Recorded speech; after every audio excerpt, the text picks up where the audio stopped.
Tonight we are at the 10th Annual Openness Awards ceremony at the Royal College of Physicians.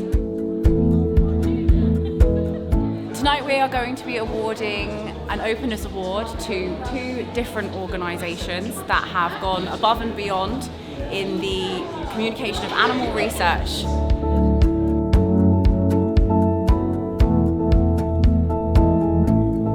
Dear honoured guests, it is genuinely my honour to welcome you to the 10th Annual Openness Awards. Now, this evening is about recognising the great work that the Concordat signatories are doing to engage with the public. UAR is delighted to award the inaugural Professor Sir Colin Blakemore Memorial Award to Amy Patterson. Please join me in congratulating Imperial College London for the Mice in Research Week Instagram takeover.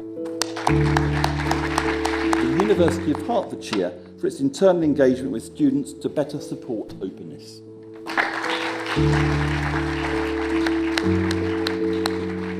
It's a massive honour to be delivering this lecture this evening. The drugs that I'm going to talk about are the ones that I used in my experimental methods in animals, animal tissues, to explore signalling pathways that govern cardiovascular physiology. Thank you to the UAR for awarding me this honour.